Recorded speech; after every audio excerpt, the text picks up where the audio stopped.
இப்போ சார் களம் 2026க்காக தயாராகிக்கிட்டு ஆனால் ஒரு சைடு என்ன பேசுகிறாங்கன்னா சில முக்கிய தலைவர்களை வந்து என்டிஏ கூட்டணிகளை கொண்டு வந்திருக்க முடியும். ஆனால் பிஜேபியில் இருக்க அந்த தமிழ்நாட்டு தலைவர், தமிழ்நாட்டு கோர் கமிட்டின்னு சொல்லுவாங்க சார், அவங்க வந்து இதை மிஸ் பண்ணிட்டாங்க. வாண்டடாகவே பிஜேபி வந்து லோ பண்ணுறதுக்கான வேலைகளை இவங்களே பார்க்குறாங்க அப்படின்ற ஒரு குற்றச்சாட்டு இருக்குது. இது எப்படி சார் பார்க்குறீங்க? இது வந்து உண்மையான நிலை தான். எப்படி சொல்கிறேன்னாக்கா, போன தேர்தலில் அண்ணாமலை வந்து நல்லா பவர்ஃபுல்லாக ஒர்க் பண்ணார், ரோட் ஷோ பண்ணார், நல்லா ப்ரெஸ் மீட் கொடுத்தாரு, எல்லா விஷயமும் பண்ணார். ஆனால் கீழே வரைக்கும் போய் அவர் வந்து அமைப்பு கட்டினாரான்னு பார்த்தீங்கன்னாக்கா அது வந்து ஜீரோ. ஆனால் வந்து தன்னை ஹைலைட் பண்ணிக்கினாரு. பெரிய அளவில் அண்ணாமலை தான் வந்து பிஜேபியை வளர்த்தா மாதிரி ஒரு சீனை கிரியேட் பண்ணார். தமிழகத்தை பொறுத்த வரைக்கும் நமக்கு ஒன்றும் பிரச்சனை கிடையாது, நம்ம ஆட்சி வர முடியாது. அதே சமயம் நமக்கு அத்தனை விஷயமும் சென்ட்ரல்லேருந்து நமக்கு கிடைக்கும். நாம் என்ன நினைக்கிறோமோ அதை நம்மளால் சாதிச்சிக்க முடியும். பாமக வந்து ரெண்டாயிடுச்சு. ஏடிஎம்கில் இருக்கக்கூடிய அதிருப்தியாளர்கள்லாம் வெளியே வராங்க. அதனால் அது வந்து ஒரு வலுவான கூட்டணியே கிடையாது பிஜேபியோட. தனியாக திமுக எலெக்ஷனை கண்டாங்கன்னா 18% ஓட்டுக்கு மேலே அவங்களால வாங்கவே முடியாது. ஏன்னா அவங்க என்ன பண்ணுறாங்க, அத்தனை சின்ன சின்ன கட்சிகளையும் கூட்டணி வச்சு தான் 62லேருந்தே கூட்டணி கட்சிகளோட தான் அவங்க பயணிக்க ஆரம்பிக்கிறாங்க. இது வரைக்கும் திமுக எந்த இடத்துலையாவது தனிச்சு நின்று இருக்கா? தமிழ்நாட்டிலேருந்து யாராவது கீழே இருக்கக்கூடிய ஒரு நபர் கவர்னராகவோ இல்லைன்னா ஒரு விசியாவோ ஏதாவது ஒரு பொசிஷனில் அவங்க போட்டிருக்காங்களான்னு பார்த்தீங்கன்னா யாருக்குமே போட மாட்டேன். இந்த மாதிரி இருந்தால் எப்படி? தமிழிசை போட்டாங்க சார். தமிழிசை போட்டாங்கன்னாக்கா தமிழிசை வந்து மாநில தலைவராக இருந்தாங்க sir. This video is presented by BMC. Desktop and laptops for your office at wholesale price. All in one place. FT politics நேயர்களுக்கு வணக்கம். இன்னைக்கு நம்ம கூட பேசுறதுக்கு அகில பாரத சத்திரிய மகாசபையின் ஸ்டேட் பிரசிடென்ட் புருஷோத்தமன் சார் தான் இருக்காங்க. வாங்க பேசலாம் சார். வணக்கம். வணக்கங்க. இப்போ சார் களம் 2026க்காக தயாராகிக்கிட்டு இருக்கு. ஆனால் ஒரு சைடு என்ன பேசுகிறாங்கன்னா சில முக்கிய தலைவர்களை வந்து என்டிஏ கூட்டணிகளை கொண்டு வந்திருக்க முடியும். ஆனால் பிஜேபியில் இருக்க அந்த தமிழ்நாட்டு தலைகள், அந்த தமிழ்நாட்டு கோர் கமிட்டின்னு சொல்லுவாங்கள்ல சார், அவங்க வந்து இதை மிஸ் பண்ணிட்டாங்க. வாண்டடாகவே பிஜேபி வந்து லோ பண்ணுறதுக்கான வேலைகளை இவங்களே பார்க்குறாங்க அப்படின்ற ஒரு குற்றச்சாட்டு இருக்குது. இது எப்படி சார் பார்க்குறீங்க? இது வந்து உண்மையான நிலை தான். எப்படி சொல்கிறேன்னாக்கா, போன தேர்தலில் அண்ணாமலை வந்து நல்லா பவர்ஃபுல்லாக ஒர்க் பண்ணார், ரோட் ஷோ பண்ணார், நல்லா ப்ரெஸ் மீட்டு கொடுத்தாரு, எல்லா விஷயமும் பண்ணார். ஆனால் கீழே வரைக்கும் போய் அவர் வந்து அமைப்பு கட்டினாரான்னு பார்த்தீங்கன்னாக்கா அது வந்து ஜீரோ. ஆனால் வந்து தன்னை ஹைலைட் பண்ணிக்கினார். பெரிய அளவில் அண்ணாமலை தான் வந்து பிஜேபியை வளர்த்தா மாதிரி ஒரு சீனை கிரியேட் பண்ணார். அது தப்பு கிடையாது. ஒரு தலைவராக வரவங்க வந்து பண்ணுறது தான் அது. இதில் கோர் கமிட்டின்னு ஒரு 9 பேர் இருப்பாங்க. மெஜாரிட்டி கம்யூனிட்டியில் இருக்கிறவங்க அந்த கோர் கமிட்டியில் இருக்கவே மாட்டாங்க. பிஜேபி 20 வருஷமாக இந்த கோர் கமிட்டி மெம்பராக இருக்கவங்க தான் பிஜேபிக்குள்ளார இருந்துக்கிட்டு இருக்காங்க. போன தேர்தலில் எம்பி தேர்தலில் நிச்சயமாக வந்து அட்ஜஸ்ட் பண்ணி போயிருந்தாக்கா அதிமுகவோட நம்ம 19 சீட்லேருந்து 15-19 சீட் வரைக்கும் ஈஸியாக வின் பண்ணியிருக்கலாம். நீங்கள் அது எல்லாத்தையும் கூட்டி பார்த்தீங்கன்னா தெரியும், ஒவ்வொரு தொகுதியில் எவ்வளோ ஓட்டு நம்ம மைனஸ் ஆகிருக்கிறோம் அப்படின்றது தெரியும். இந்த பிரிவுனால் அந்த பிரிவு உருவாக்குனது இங்கே இருக்கவங்க தான். இங்கே இருக்க கோர் கமிட்டி மெம்பர்ஸ்க்கு என்னென்னா, தமிழகத்தை பொறுத்த வரைக்கும் நமக்கு ஒன்றும் பிரச்சனை கிடையாது, நம்ம ஆட்சி வர முடியாது. அதே சமயம் நமக்கு அத்தனை விஷயமும் சென்ட்ரல்லேருந்து நமக்கு கிடைக்கும். நாம் என்ன நினைக்கிறோமோ அதை நம்மளால் சாதிச்சிக்க முடியும் அப்படின்னு நாங்கள் வந்து அகில பாரத சத்திரிய மகாசபா சார்பாக எங்கள் நேஷனல் பிரசிடெண்ட் என்ன சொன்னாங்கன்னாக்கா, அவங்க பிஜேபியில் வந்து இருக்காங்க, ஆஸ் எ மினிஸ்டர் இருக்கார் இப்போ யூபியில் தினேஷ் பிரதாப் சிங். நீங்கள் வந்து பிஜேபிக்காக வேலை செய்யுங்கன்னாங்க. அந்த நேரத்தில் நாங்கள் எங்கள் அமைப்பு கட்டும் போது பெரும்பாலான கிராமங்களில் வன்னியர்கள் முழுக்க பிஜேபிக்குள்ளார கொண்டு வந்தோம். நீங்கள் பார்த்துருப்பீங்க, ஒரு 10 வருஷத்துக்கு முன்னாடி பிஜேபியில் வன்னியர்களே கிடையாது. பெருத்த சமுதாயமாக இருக்கக்கூடிய தலித் மக்களும் இந்த கட்சிக்குள்ளார கிடையாது. காரணம் என்னன்னாக்கா, இந்த 2 பெருத்த சமுதாயங்களை புறக்கணிச்சுட்டு தான் இவங்க அரசியல் பண்ணிகிட்ருக்காங்க. இது வந்து மேலே இருக்கிற தலைமைக்கு தெரியுமானா தெரியாது. அவங்க என்ன நினைக்கிறாங்கனாக்கா, நாடார், கவுண்டர், நாயுடு இந்த மாதிரியான சமுதாயங்கள் இருந்தாலுமே நமக்கு வந்து வலுவான சக்தின்னு நினைக்கிறாங்க.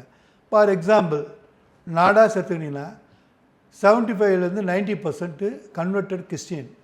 அவங்க எப்படிங்க நம்ம பிஜேபி ஓட்டு போடுவாங்க? இந்து நாடார்கள் வந்து ஆத்மார்த்தமாக இருக்காங்க, அதில் நம்ம தப்பு சொல்ல முடியாது. ஆனால் அவங்களுக்கு தானே நீ வந்து முக்கியத்துவம் கொடுத்து அவங்க என்ன சொல்கிறாங்களோ அது சரிங்க. இது வரைக்கும் பெருத்த சமுதாயமாக இருக்கக்கூடிய வன்னியர்களில் யாரையுமே பிரசிடெண்ட்டாக பிஜேபியில் ஆக்கினதே கிடையாது. காங்கிரஸாவது பல முறை வந்து காங்கிரஸில் வந்து தலைவராக இருக்காங்க, மாநில தலைவராக. இதை விட்டுடுங்க, முடிஞ்சு போச்சு. இப்போ நடக்கக்கூடிய தேர்தலில் நமக்கு ஒரு நல்ல வலுவான கூட்டணி தான் இது. இவங்க சொல்கிற மாதிரி, திமுக சொல்கிற மாதிரி வலுவிழந்த கூட்டணி. பாமக வந்து 2 ஆயிடுச்சு. ஏடிஎம்கேல இருக்கக்கூடிய அதிருப்தியாளர்கள்லாம் வெளியே வராங்க. அதனால் அது வந்து ஒரு வலுவான கூட்டணியே கிடையாது பிஜேபியோட அப்படின்னு சொல்கிறது தவறான விஷயம். தனித்தனி கட்சிகளை, அரசியல் கட்சிகளை களத்தில் நின்னால் அதிகப்படியான ஓட்டு வச்சுக்கிற ஒரே கட்சி அகில இந்திய அண்ணா திமுக தான். இதை யாராலையும் மறுக்க முடியாது. திமுகவோட ஓட்டு தனியாக திமுக எலெக்ஷனை கண்டாங்கன்னா 18% ஓட்டுக்கு மேலே அவங்களால வாங்கவே முடியாது. ஏன்னா அவங்க என்ன பண்ணுறாங்க, அத்தனை சின்ன சின்ன கட்சிகளையும் கூட்டணி வச்சு தான் 62லேருந்தே கூட்டணி கட்சிகளோடு தான் அவங்க பயணிக்க ஆரம்பிக்கிறாங்க. இது வரைக்கும் திமுக எந்த இடத்துலையாவது தனிச்சு நின்று இருக்கா? ஆனால் ஏடிஎம்கே நின்றது, அந்த ரிஸ்க்கை வந்து எடுத்தது வந்து காலஞ்சென்ற புரட்சி தள்ளி ஜெயலலிதா அம்மா வந்து எடுத்தாங்க. ஆனால் வெற்றி பெற்றாங்க. அப்போ பெருத்த வெற்றி. டிஎம்கே, அதாவது ஏடிஎம்கே பெருவாரியான வெற்றி பெற்றது. ஆனால் பிஜேபி, நீங்கள் கேட்ட கேள்விக்கு வரேன். இப்போது பிஜேபி சைடில் இருக்கக்கூடிய கோர் கமிட்டி மெம்பர் எத்தனை இடங்களில் அமைப்பு கட்டியிருக்காங்க, எத்தனை பேரை உருவாக்கியிருக்கிறாங்க. இவங்க வந்து அது பண்ணவே மாட்டாங்க. இது வந்து பிஜேபியோட தலைமைக்கு கண்டிப்பாக தெரியணும். வரும்போது பிஜேபி தலைமை என்ன பண்ணுறாங்க, இங்கே இருக்கக்கூடிய கோர் கமிட்டி மெம்பர்ஸ் என்ன சொல்கிறாங்களோ அதை தான் அவங்க வந்து நடைமுறைப்படுத்துகிறாங்க. இது சாத்தியக்கூறான விஷயமே கிடையாது. நீ வந்து கீழ்த்தட்டு மக்கள் இருக்க, இப்போது நார்த்து முழுக்க பார்த்திங்கன்னா பெருத்த சமுதாயங்களாக இருக்கக்கூடிய அத்தனை பேருக்குமான வாய்ப்பை பிஜேபி கொடுத்துருக்குது. அதனால தான் பிஜேபி வந்து 100% சக்ஸஸ்ஃபுல்லாக இருக்குது. அங்கே தமிழ்நாட்டில் மட்டும் வர முடியலன்னா இந்த குரூப்புங்கெல்லாம் சேர்ந்து அதை வர விடாமல் தடுக்கிறாங்க. பாதி பேர் டிஎம்கேவோடைய லாபியில் இருக்கிறாங்க, பாதி பேர் அதிமுகவோட லாபியில் இருக்கிறாங்க. இந்த 2 பேருக்கு பொறுத்த வரைக்கும் நமக்கு என்ன இருக்குது, நம்ம ஆட்சி வரப்போகிறது கிடையாது. மத்தியில் ஆட்சி வந்தாச்சுன்னா நமக்கான எல்லா விஷயங்களும் நடக்குன்றாங்க. இதை வந்து கண்டிப்பாக பிஜேபி தலைமை வந்து உணரணும். இதுக்கான நடவடிக்கைகளை அடுத்து என்ன பண்ணணும், இன்னும் இருக்கிறது சரியாக பார்த்தீங்கன்னா ஒரு 40 நாளுக்கு மேலே இல்லை தேர்தலுக்கு. 40 நாளில் இது சரி பண்ணணுன்னா கூட பெரிய கஷ்டம். ஆனால் இப்போ இருக்கக்கூடிய கோர் கமிட்டி மெம்பர்ஸு யாரெல்லாம் கொடுக்குறாங்களோ தேர்தலில் செலக்ட் பண்ணாங்க தெரியுங்களா சீட்டு, உண்மையாக எந்தெந்த ஏரியாவில் வலுவாக இருக்கக்கூடியவங்க, பெருத்த சமுதாயத்தில் இருக்கக்கூடியவங்க, அந்த மாதிரி இருக்கக்கூடிய ஆட்களை செலக்ட் பண்ணி பிஜேபியில் எம்எல்ஏ சீட்டு கொடுத்தாங்கன்னா நிச்சயமாக வாய்ப்பு உண்டு. என்ன அதை செய்வாங்களான்னு நமக்கு தெரியாது. அதிமுக பாமகலாம் வந்து ஆல்ரெடி அவங்க எல்லா இடங்கள்லையும் அவங்களோட கிளைகள் இருக்குது. ஆழமாக அவங்க வந்து அவங்களோட கட்டமைப்பு இருக்குது, ரூட்ஸ் இருக்குது. அவங்களோட கட்டமைப்பு ஸ்ட்ராங்காக வச்சுருக்காங்க. இவங்க இதே தான் காங்கிரஸும் பண்ணுது. யாரோ மாநில கட்சிகள் வந்து வலுவாக இருந்தானாக்கா அவன் முதுகில் ஏறின்னு நம்ம வந்து சீட்டு வாங்கிட்டு போகலான்னு நினைக்கிறாங்க. அதை வந்து காங்கிரஸ் பண்ண தப்பியே பிஜேபி பண்ணிச்சுன்னா, காங்கிரஸாவது கொஞ்ச நாள் ஆண்டிருக்கான் தமிழ்நாட்டில். பிஜேபி ஆட்சிக்கும் வரல, ஒன்றும் வரல. இப்பயே வந்து இவங்க இந்த மாதிரியான வேலைகள் பண்ணாங்கன்னா பிஜேபி 100 வருஷம் ஆனால் கூட நம்ம தமிழ்நாட்டில் வர்றதுன்றது பெரிய கஷ்டம். அதனால தான் ஸ்டாலின் என்ன சொல்கிறாரு, பிஜேபி கால் ஊன்ற முடியாதுன்றாரு. அதுக்கு நம்ம பிஜேபியில் இருக்கக்கூடிய சில நண்பர்களே பேர் சொல்லலாம் விரும்பலை. இவங்கெல்லாம் வந்து உறுதுணையாக இருந்து செயல்பட்டு இருக்காங்க. பிஜேபியில் இருந்துகிட்டே திமுகவுக்கு, ஆமாம்,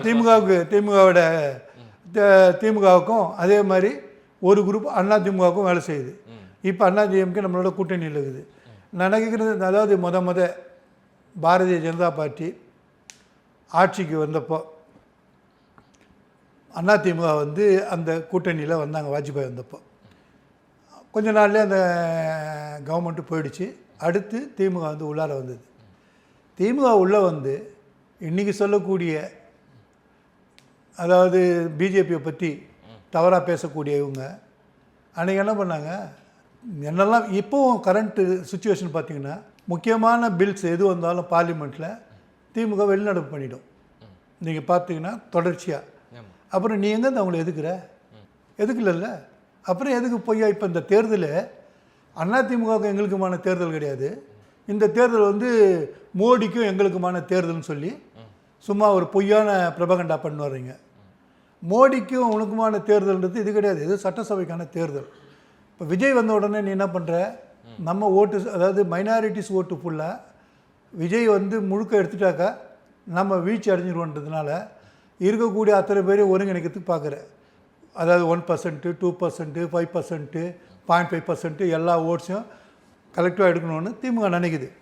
அது தப்பு கிடையாது. ஆனால் திமுகவில் வந்து ரொம்ப புத்திசாலித்தனமாக இப்போ அந்த விஷயத்தை கருணாநிதி ஆரம்பித்த விஷயத்தை ஸ்டாலின் இப்போ முடிச்சிருக்காரு. ஒட்டுமொத்த திராவிட மாடல்னு சொல்லி ஒரு தெலுங்கு பேசக்கூடிய மக்கள் அத்தனை பேரையும் திமுகக்குள்ளார இப்போ கொண்டு வந்துட்டார்.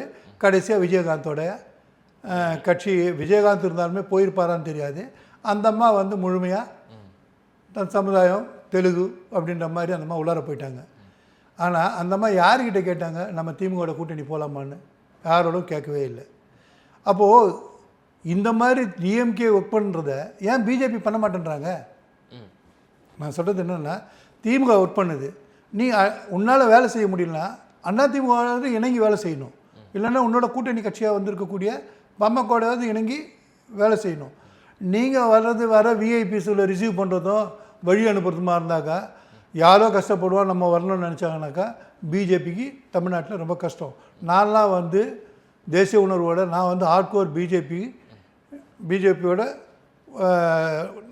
உறுப்பினர் இல்லைன்னா உறுப்பினர். அதே சமயம் இந்த கட்சி ஆட்சிக்கு வருதோ இல்லையோ பிற்காலத்தில் பிஜேபி இங்கே வரணுன்ற நல்ல எண்ணம் எனக்கு இருக்குது. நான் தேசிய உணர்வோடு தான் பார்க்குறேன், நான் மத உணர்வோடு தான் பார்க்குறேன். என்ன, நான் வந்து எங்கள்த ஜாதி அமைப்பு தான். அதில் வந்து நாங்கள் தேர்தலில் போய் தேர்தலில் வந்து கலங்காண போகிறது கிடையாது. ஆனால் வர வேண்டிய வாய்ப்புகளை நாம் ஏன் நழுவ விடணும்? இதை மாதிரி பண்ணுறதுனால தான் நம்மளுடைய வாய்ப்புகள் முழுக்க நழுவுது. வட தமிழ்நாட்டை பொறுத்த வரைக்கும் 120 தொகுதி, அந்த 120 தொகுதியில் 80 தொகுதிக்குள்ளார தலித்துகளும் வன்னியர்களும் தான் 65% இருக்காங்க சரிடா. ஏன் அந்த 65% இருக்கவங்கள பாமக நம்ம கூட வந்துட்டாக்கா பாமக ஓட்டு வந்துச்சுன்னா ஒட்டுமொத்த வன்னியர்களோட ஓட்டம் நமக்கு கிடச்சிடும்னு நினைக்கிறது ரொம்ப தவறான ஒரு விஷயம். ஏன்னா திமுகவிலே வன்னியர் இருக்கான், அண்ணா திமுகவிலே வன்னியர் இருக்கிறான், விஜய் கூட இருக்கிறான், சைமான் கூட இருக்கான், அத்தனை பேர் கூட இருக்கான். இதெல்லாம் இல்லாமல் 10-15% ஓட்டு வந்து யாருக்கு போடுறதுன்னு இருக்காங்க. நீ அந்த ஓட்டையாவது நீ கலெக்ட் பண்ணணுன்னாக்கா அப்போ பிஜேபி என்ன பண்ணணும்? இந்த பகுதிகளில் இறங்கி வேலை செய்யணும். நீ போட்ட அந்த கோர் கமிட்டி மெம்பர்ஸ் யார் ஒர்க் பண்ணாங்க? இதுக்கு முன்னாடி கேசவ விநாயகன் ஒருத்தர் இருந்தார், க்ளீனாக வந்து முடிச்சுட்டு போயிட்டார் பிஜேபியை. என்ன அது இந்த மாதிரி ஆட்களை வந்து பிஜேபி இறங்குறது தப்பு. பிஜேபி இந்த தேர்தலில் வந்து நாம் வெற்றி பெறணும், நாம் நினைக்கக்கூடிய விஷயங்கள் நடக்கணும்னா இங்கே தமிழ்நாட்டில் இருக்கக்கூடிய பிஜேபி பொறுப்பாளர்களை நம்பர்னாக்கா நிச்சயமாக வந்து அது கைகூடாது. ஏன்னா நார்த்துலேருந்து சரியான ஆட்களை இறக்கி நார்த்தில் இருக்கக்கூடிய கேடஸ் வந்து இங்கே ஒர்க் பண்ணால் மட்டுமே வரும். ஆர்எஸ்எஸ் ஒர்க் பண்ணி கொடுப்பாங்கன்னா ஆர்எஸ்எஸ் இங்கேருந்து பெரிய அளவில் ஆர்எஸ்எஸ் கிடையாது. அதாவது வட மாநிலங்களில் இருக்கக்கூடிய அளவுக்கு இங்கே ஆர்எஸ்எஸ் கிடையாது, அவ்வளோ வலுவான சக்தி கிடையாது. இங்கே இந்து முன்னணி இருக்குது, நிறைய அமைப்புகள் இருக்குது, எல்லாமே பார்த்திங்கன்னா ஒரு சின்ன பேக்கேஜ் தான், இவங்களெல்லாம் பண்ண முடியாது. இதுலேயே அந்தந்த ஜாதியை தான் மையப்படுத்தி அவங்கள மட்டுமே கூட வச்சுக்கிட்டு அவங்கள வரைக்குமே பார்த்துக்கிறாங்க. இது வந்து எடுபடாது. நீ என்றைக்கு வந்து தேசியன்னு பார்க்குறியோ என்ன, ஒட்டுமொத்த எல்லோரும் ஒரே ஜாதி ஒரே மதம் எல்லாம் நமக்குள்ளார வேணும்னு நினைக்கிற போது அப்போ அத்தனை பேரையும் ஒருங்கிணைச்சு தான் நீ போகணும். அந்த வேலையை இங்கே இருக்கக்கூடிய அந்த கோர் கமிட்டி பண்ண மாட்டேங்குது. இது வந்து பிஜேபி தலைமை எப்படி எடுக்க போகிறாங்கன்றது தெரியல. இப்போ திமுக வந்து நீங்கள் பேசும்போது சொன்னீங்க, திமுக வந்து சுற்றி இருக்க தெலுங்கர்கள் எல்லாரையும் ஒன்றா சேர்க்குறாங்க அப்படின்னு. ஆனால் பிஜேபி அந்த மாதிரி பண்ணலையே. பிஜேபி இப்போ தமிழ் கம்யூனிட்டிஸை ஒன்றா ஆக்கினா தானே இங்கே ஒரு ஸ்ட்ராங்கான பேஸ் உருவாகும். அதை தான் நம்ம சொல்ல வரோம். அதாவது இவங்க பிஜேபி என்ன பண்ணுறாங்க, அவர் எப்படி வந்து தெலுங்குகளில் ஒருங்கிணைக்கிறாரோ அதே மாதிரி பிஜேபியிலும் தெலுங்குகளில் மொத்த பேரும் நம்மளோட இருந்தாக்கா நம்ம ஜெயிச்சு வந்துடுவோம். சில பர்டிகுலர் ஜாதிகள் மட்டும் நம்மளோட இருந்தாங்கனாக்கா வலுவான சக்தியாக இருந்தாக்கா நம்ம ஜெயிச்சிடலாம் அப்படின்னு நினைக்கிறாங்க. நீ எத்தனை சீட்டு வருவீங்க சார்? 2014 இவங்க நிற்கும் போது பாட்டாளி மக்கள் கட்சியிலேருந்து அன்புமணி ஜெயிக்கிறாரு தருமபுரி தொகுதியில். என்ன, பொன் ராதாகிருஷ்ணன் ஜெயிச்சார். 2 பேர் தான் தேர்ந்தெடுக்கப்பட்டாங்க. அன்றைக்கி வந்து வலுவான கூட்டணி கிடையாது. அந்த கூட்டணி வந்து உருவாகும் போது நமோன்னு ஒரு டீம் மோடியோட நான் அந்த நரேந்திர மோடி விசார் மன்ச்சில் ஸ்டேட் ஆர்கனைசிங் செக்ரட்டரியாக இருக்கேன். அந்த இதில் தான் நம்ம அந்த ஆதங்கத்தில் தான் நம்ம பேசுகிறோம்.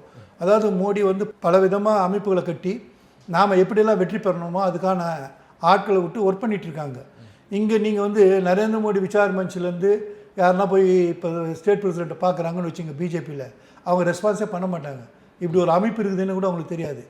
இதே நீங்கள் தெலுங்கானாக்கு அந்தாண்ட போனீங்கன்னு வச்சுங்களேன், அங்கே அத்தனை பேரும் அவங்களுக்கான மரியாதை கொடுப்பாங்க. ஏன்னா அவங்க தான் களத்தில் இருந்து வேலை செஞ்சு கொடுத்தாங்க. ஃபார் எக்ஸாம்பிள் சார், இப்போ புதுசாக தலைவர் வந்தார், அவருக்கு வந்து நாங்கள் அகில பாரதிய சத்தியம சபை சார்பாக வந்து கடிதம் கொடுத்தோம். புதுசாக மினிஸ்டர் வந்திருக்க, புது தலைவர் வந்திருக்காருன்னு பார்த்து கொடுத்தா அவர் ரொம்ப ஒரு மாதிரி இல்ட்ரீட் பண்ணார். ஒரு மதிக்கல. உங்கள் பின்னாடி எவ்வளோ பேருங்க இருப்பாங்கன்னு கேட்குறாரு. சார், யார் எவ்வளோ பேர் பின்னாடி இருக்காங்கன்றதே கிடையாது. ஒரே நபர் கூட ஒரே வார்த்தையில் ஒரு ஆட்சியை காலி பண்ணிட்டு போடுவோம். உதாரணத்துக்கு விபி சிங் 403 சீட்டோட காங்கிரஸ் வலுவான சக்தியாக இருந்தது. விபி சிங் போபஸ் ஊழலை கையில் எடுத்தார். காங்கிரஸ் அதோடு விழுந்தது தான், இது வரைக்கும் எந்திரிக்கவே இல்லை. அதனால் இந்த மாதிரி தலைவர்களாக இருந்துக்கின்னு யாரையுமே அரவணைக்காமல், சார் திமுகவில் நீங்கள் எடுங்க, 1000 தப்பு சொல்லுங்கள் ஸ்டாலினை. ஒரு நபர் வராங்கனாக்கா அவங்கள மதித்து, நான் உங்களுக்கு உதவி பண்ணுறேன் பண்ணலாம் அதெல்லாம் ரெண்டாவது, அட்லீஸ்ட் அந்த ஒரு 10 ஓட்டு கூட நம்ம சைட்லேருந்து சேரணும், இழந்துடக்கூடாது அப்படின்றாங்க. ஆனால் ஒரு லீடராக, ஸ்டேட் லீடராக வரவர், ஒரு அமைப்பு ரீதியாக வரவங்கள உங்கள் பின்னாடி எவ்வளோ பேர் இருக்காங்க, எங்கெல்லாம் அமைப்பு இருக்குது. அன்றைக்கி எங்கள் மாவட்ட பொறுப்பாளர்கள் எல்லாருமே சேர்ந்து ஒரு 50 பேர்கிட்ட போய் பார்த்தோம். ஒரு 50, இன்றைக்கி ஒரு சமுதாயத்தை ஒரு 50 பேர் வந்து பார்க்குறான்றது வந்து சாதாரண விஷயம் கிடையாது. நான் அரசியல் கட்சி கிடையாது, நல்லா கேட்டுங்க. ஒரு அரசியல் கட்சினாக்கா அதில் பலன் இருக்கும். நம்ம அவர் பின்னாடி நம்ம வந்து போனாக்கா தான் நமக்கு பதவி கிடைக்கும், ஏதோ ஒரு நல்ல விஷயங்கள் நடக்கணும்னு என் பின்னாடி வருவாங்க. ஒரு சமுதாய அமைப்பில் அது மாதிரிலாம் பார்க்க முடியாது நீங்கள், எந்த ஜாதி அமைப்பாக இருந்தாலும். இதுதான் நிதர்சனமான உண்மை. இதெல்லாம் வந்து பிஜேபி திருத்திக்கணும். யார் வந்தாலும் அரவணைச்சு போகிறதோ பேசுகிறதோ அது கிடையவே கிடையாது, இவங்ககிட்ட எப்பயுமே கிடையாது. அந்த கோர் கமிட்டின்னு சொல்லக்கூடிய ஒரு முக்கிய நபர்கள் 9 பேர் இருக்காங்க சார், அவங்களுக்குள்ளேயே பிரச்சனை இருக்கு. இப்போ தமிழிசைக்கு வந்து அண்ணாமலை பிடிக்கல, அதை தான் சார் சொல்ல வரேன். இதை மேலே இருக்கவங்க பார்க்கணும்ல சார். இவங்க மேலே இருக்கிறவங்களுக்கு வந்து அந்தளவுக்கு இதை கொண்டு போகிறதுக்கு ஆள் இல்லைல்ல. இதுக்குன்னு ஒருத்தர் போடுறாங்க, அதாவது 3 அடுக்காக போடுறாங்க. பிஜேபியோட தலைவர் வேறு, அதுக்கு மேலே வந்து ஆர்எஸ்எஸ் வந்து ஒருத்தர் போடுவாங்க, கேசவ விநாயகர் தான் மாதிரி. இதுக்கு மேலே இன்சார்ஜாக ஒருத்தர் போடுறாங்க ஓவரால் எலெக்ஷன் பார்க்குறதுக்கு. இன்றைக்கி பார்த்தீங்கன்னாக்கா அந்த மேனன் வந்திருக்காரு, இவங்களுக்கு மேலே சந்தோஷி இருக்கார். இவங்க அத்தனை பேர் இருக்கிறீங்களே, நீங்கள் இது வரைக்கும் எத்தனை பேர் இந்த கோர் கமிட்டி மெம்பரு எந்தெந்த பகுதிகளில் அமைப்பு ரீதியாக கட்டியிருக்கிறீங்க, எத்தனை கொடி ஏற்றிருக்கிறீங்க, எவ்வளோ பண்ணிக்கிறீங்க, இது வரைக்கும் அவங்க கேட்டிருப்பாங்களா? கேட்க மாட்டாங்க. அங்கேருந்து செலவு கொண்டு வரதா எல்லாம் ஷேர் பண்ணி போகிறாங்க. இதுதான் நடந்துகிட்டு இருக்கு. இப்போ ரிப்போர்ட்டிங் போகாதா சார் மேலே? சார் ரிப்போர்ட் ஐபி அனுப்புவாங்க சார். ஐபியிலேருந்து தான் ரிப்போர்ட் போகணும். இங்கேருந்து வேறு யார் போட முடியும்? ஐபி தான் ரிப்போர்ட் போடணும். ஐபி ரிப்போர்ட் போடணுன்னாக்கா ஐபியில் வந்து எல்லாத்தையும் சரி பண்ணிட்டாங்க, என்ன பண்ணுவீங்க? புரியுதுங்களா? யார் ரிப்போர்ட் பண்ணுறாங்களோ அவங்கள இது பண்ணி சார். நீங்கள் வந்து இப்போ இங்கே வந்து இன்சார்ஜ் சார், தமிழ்நாடோட ஐபி இன்சார்ஜ். நீங்கள் என்ன இருந்தாலும் ஒரு கவர்மெண்ட் ஆஃபீஷியலு, ஒரு போலீஸ் ஆஃபீஸராக இருக்கீங்க. உங்களுக்கு ஏதோ ஒரு பெனிஃபிட்டு ஏதோ ஒரு நேரத்தை தேவைப்படும். அப்போ நான் எங்கள் பிரசிடெண்ட்டாக இருக்க, என்னோடய ரூலிங் பார்ட்டி அங்கே இருந்தாக்கா நான் சொல்கிறத நீங்கள் கேட்பீங்களா கேட்க மாட்டீங்களா? கேட்பீங்களா? ஏன்னா ஒரு சின்ன உதவியாவது, ஒரு ட்ரான்ஸ்ஃபரு நீ ஒன்றும் பெருசாக பண்ணலன்னா கூட இந்த இடம் வேண்டாம், வேறு எங்கன்னா ட்ரான்ஸ்ஃபர் வாங்கி போகலாம் அப்படின்னும் போது அவங்க வரவங்க எல்லாமே பார்த்தீங்கன்னா ஐபிஎஸ் கேடரில் தான் வராங்க. அப்போது அவங்களுக்கு இந்த குஷன் சரியில்லைன்னா வேறு இடம் அப்போ அவங்க என்ன பண்ணுவாங்க? நமக்கு என்ன இருக்குது இவங்க சொல்கிறீங்களா, இங்கே கொடுக்குற ஐஏஎஸ் ரிப்போர்ட்டை அப்படியே ஃபார்வர்ட் பண்ணுவாங்க. ஐஏஎஸ் என்ன பண்ணுவாங்க? ஸ்டேட் கவர்மெண்ட்டுக்கு ஆதரவான நிலைப்பாடு தான் என்றைக்குமே ஐஏஎஸ் சொல்லுவாங்க. ஐஏஎஸை பொறுத்த வரைக்கும் சிஎம் வந்து எதை விரும்புவாரோ அந்த ஃபைலை தான் வைப்பாங்க. ரியாலிட்டி என்றைக்குமே வைக்க மாட்டாங்க. அந்த மாதிரி வச்சாங்கனாக்கா அவங்க ஐஏஎஸில் இருக்க முடியாது. அவங்க ஃபைலை வாங்கி நீ ஃபார்வர்ட் பண்ணினா எங்கே வந்து என்ன நடக்குதுன்றது உங்களுக்கு தெரியும். புரியுதுங்களா சார்? ஐபியில் ட்ரை பண்ணுறாங்க சார். மேலேருந்து சிலர்லாம் வந்து மோசமான நிலைகள் நடக்குதுன்னு தெரியுது, இதை போய் மேலே சொல்ல பயப்படுறாங்கல்ல. இப்போது இங்கே இருக்கக்கூடிய ஐபி ஆஃபீஸரு, சார் தமிழ்நாட்டில் இதெல்லாம் நடக்குது சார், இதை நம்ம மாற்றணுன்றதை ஹோம் மினிஸ்டர்கிட்ட போய் சொல்ல முடியும்னு நினைக்கிறீங்களா? நோட் போடவே பயப்படுவாங்க. நமக்கு எதுக்கு இந்த பிரச்சனை? ஐஏஎஸ் கிட்ட ரிப்போர்ட்டை வாங்கி அப்படியே நம்ம அனுப்பிச்சிடலாம். இதை தான் வந்து ரொம்ப காலமாக நடந்துக்கிட்டு இருக்குது. அதனால் பிஜேபி வந்து ஆட்சிக்கு வரணும். எப்போது அடுத்த இந்த தேர்தலில், அடுத்த தேர்தலையாவது வரணும், இல்லை அட்லீஸ்ட் ஒரு எதிர்கட்சியாவது வரணுன்னாக்கா வேலை செஞ்சால் தான் வர முடியும். யாரோ பண்ணுவாங்க, யாரோனா கூட்டணி இருந்துட்டு நம்ம வரலாம். அங்கே வரக்கூடிய பெனிஃபிட்டு, நீங்கள் கமிட்டி போடுறாங்க இல்லைங்களா, சென்ட்ரல் கவர்மெண்ட்டில் நல்ல பொசிஷனில் இருக்கக்கூடிய கமிட்டி போடுவாங்க, எல்லா பெனிஃபிட்டோடு இருக்கக்கூடிய கவர்மெண்ட். அந்த கமிட்டியில் எத்தனை பேர் இருக்காங்க பாருங்கள். கட்சியில் உண்மையாக கஷ்டப்பட்டவன், இந்த கட்சிக்கோசம் ஓச்சம் இல்லை, எவ்வளோ பேர் அந்த கமிட்டி மெம்பர் ஆகிறான் எடுத்து பாருங்கள். யாருமே இருக்க மாட்டாங்க. இவங்க லாபியில் இருக்கவங்க மட்டும்தான் அங்கே இருப்பாங்க. அப்புறம் எங்கே இந்த கட்சி வரும் சார்? பிடிக்குதோ பிடிக்கல அதிமுக திமுகவில் இன்றைக்கி இந்த கட்சியில் ஒர்க் பண்ணியிருப்பான் அவர் தான். அவனுக்கு என்னால் எம்எல்ஏ சீட்டு கொடுக்க முடியாது. நான் ஆட்சி வந்தோடனே என்ன பண்ணுறேன், ஏதோ ஒரு வாரியத்தில் அவனை மெம்பராக போடுறேன். அவனுக்கான வாய்ப்பை நான் ஏற்படுத்தி கொடுக்குறேன். ஏன்னா அப்போ தான் அவன் என்னோட நிற்பான். அதுவும் முடியலையா ஒரு சேர்மன் ஆக்குவேன், ஒரு வார்டு கவுன்சிலர் ஆக்குவேன். ஏதோ ஒரு ரூபத்தில் அவங்களுக்கான பதவிகளை நான் ஃபுல்ஃபில் பண்ணுறேன். அது மாதிரி பிஜேபியில் பண்ணுறாங்கன்னு நினைக்கிறீங்களா? பண்ணல சார். எனக்கு வந்து பிஜேபி மேலே இருக்கக்கூடிய ஆதங்கத்தில் தான் நான் இதை பேசுகிறேன். இந்த மாதிரிலாம் தவறு நடக்கிறதுனால தான் நம்மளால் இங்கே வர முடியலன்னு. இங்கே ஸ்டேட்டில் நம்ம தமிழ்நாடு ஸ்டேட்டில் நார்த்தில் வந்து அங்கே வந்து முழுமையாக இங்கே தமிழ்நாட்டில் எப்படி நடக்குதோ ஒரு மாநில அரசு, அந்த வேலையை அங்கே இருக்கக்கூடிய மாநில தலைவரில் வரவங்க, கட்சி இருக்கவங்க, அங்கே இருக்கக்கூடிய ஆர்எஸ்எஸ், விஸ்வ பரிஷத் எல்லா கமிட்டியும் முறையாக அங்கே வந்து பண்ணுறாங்க. கீழ்த்தட்டில் இருக்கக்கூடிய ஒரு நபர் கூட அங்கே வர முடியுது. இல்லைன்னா பிரசிடெண்ட்டாக இந்த அம்மா வர முடியுமா? திரௌபதி முர்மு வந்திருக்காங்கனாக்கா அவங்களோட உழைப்பாங்க என்ன கீழேருந்து கொண்டு வராங்க.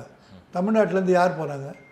தமிழ்நாட்டிலேருந்து யாராவது கீழே இருக்கக்கூடிய ஒரு நபர் கவர்னராகவோ இல்லைன்னா ஒரு விசியாவோ ஏதாவது ஒரு பொசிஷனில் இவங்க போட்டிருக்காங்களான்னு பார்த்தீங்கன்னா யாருக்குமே போட மாட்டாங்க. இந்த மாதிரி இருந்தால் எப்படி இது? தமிழிசை போட்டாங்கல்ல சார். தமிழிசை போட்டாங்கன்னாக்கா தமிழிசை வந்து மாநில தலைவராக இருந்தாங்க சார். நான் என்ன சொல்கிறேன், தமிழிசை என்ன பண்ணிருக்கணும், நீ மாநில தலைவராக இருந்த, உன் கீழே ஒர்க் பண்ணியிருக்காங்கல்ல நிறைய பேர், அதில் யாருன்னா ஒரு நபரை தேர்ந்தெடுத்து இவரை போடுங்க நீ சொல்ல வேண்டியதானே? அவரோட உழைப்புக்கு நீங்கள் மரியாதை கொடுத்துருக்கலாம்ல. நீ இது கவர்னராக இருப்ப, ரிசைன் பண்ணிட்டு எம்பி வரணும், எம்பி ஜெயிச்ச உடனே நேராக மந்திரி ஆகிடணும். அப்போது உனக்கான விஷயம் மட்டுமே இங்கே நடக்கணும்னு நீ நினைக்கிற. இது வந்து ரொம்ப தவறான முன்னுதாரணம் இல்லை?